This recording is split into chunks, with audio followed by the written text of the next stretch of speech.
Einstein once said, everybody's a genius, but if you judge a fish by its ability to climb a tree, it will live its whole life believing that it is stupid.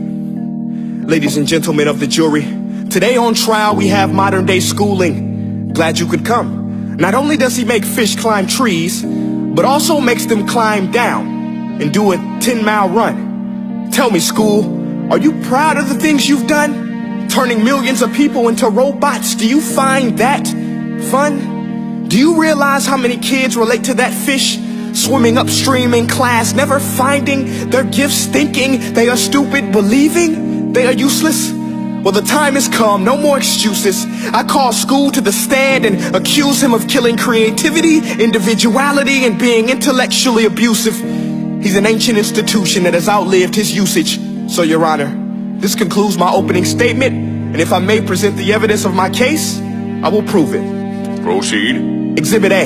Here's a modern day phone. Recognize it? Here's a phone from 150 years ago. Big difference, right? Stay with me. Here's a car from today, and here's a car from 150 years ago. Big difference, right? Well, get this. Here's a classroom of today, and here's a class we used 150 years ago. Now ain't that a shame? In literally more than a century, nothing has changed. Yet you claim to prepare students for the future?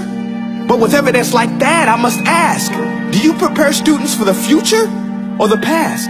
I did a background check on you and let the record show that you were made to train people to work in factories, which explains why you put students in straight rows, nice and neat, tell them sit still, raise your hand if you want to speak, give them a short break to eat, and for 8 hours a day tell them what to think. Oh, and make them compete to get an A letter which determines product quality, hence grade A of meat. I get it. Back then, times were different. We all have a past. I myself am no Gandhi. But today, we don't need to make robot zombies. The world has progressed. And now we need people who think creatively, innovatively, critically, independently, with the ability to connect. See, every scientist will tell you that no two brains are the same. And every parent with 2 or more children will confirm that claim.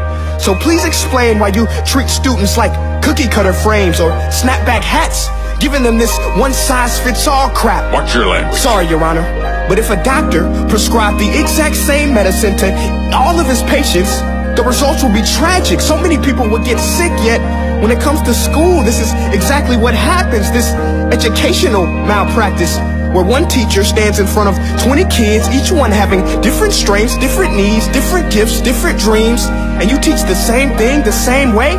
That's horrific. Ladies and gentlemen, the defendant should not be acquitted. This may be one of the worst criminal offenses ever to be committed. And let's mention the way you treat your employees. Objection. Overruled. I want to hear this. It's a shame. I mean, teachers have the most important job on the planet, yet they're underpaid? No wonder so many students are short-changed. Let's be honest. Teachers should earn just as much as doctors, because a doctor can do heart surgery and save the life of a kid. But a great teacher can reach the heart of that kid and allow him to truly live. See, teachers are heroes that often get blamed, but they're not the problem. They work in a system without many options or rights. Curriculums are created by policymakers, most of which have never taught a day in their life. Just obsessed with standardized tests. They think bubbling in a multiple choice question will determine success. That's outlandish. In fact, these tests are too cruel to be used and should be abandoned, but don't take my word for it. Take Frederick J. Kelly, the man who invented standardized testing, who said, and I quote, "These tests are too cruel to be used and should be abandoned." Ladies and gentlemen of the jury, if we continue down this road, the results will be lethal. I don't have much faith in school, but I do have faith in people. And if we can customize healthcare, cars, and Facebook pages, then it is our duty to do the same for education, to upgrade it, change it, do away with school spirit, because that's useless. Unless we're working to bring the spirit out of each and every student, that should be our task. No more Common Core. Instead, let's reach the core of every heart in every class. Sure, math is important, but no more than art or dance. Let's give every gift an equal chance. I know this sounds like a dream, but countries like Finland are doing impressive things. They have shorter school days. Teachers make a decent wage. Homework is non-existent, and they focus on collaboration instead of competition. But here's the kicker, boys and girls. Their educational system outperforms every other country in the world. Other places like Singapore are succeeding rapidly. Schools like Montessori, programs like Khan Academy. There is no single solution, but let's get moving. Because while students may be 20% of our population, they are 100% of our future. So let's attend to their dreams, and there's no telling what we can achieve. This is a world in which I believe, a world where fish are no longer forced to climb trees. I'll rest my case.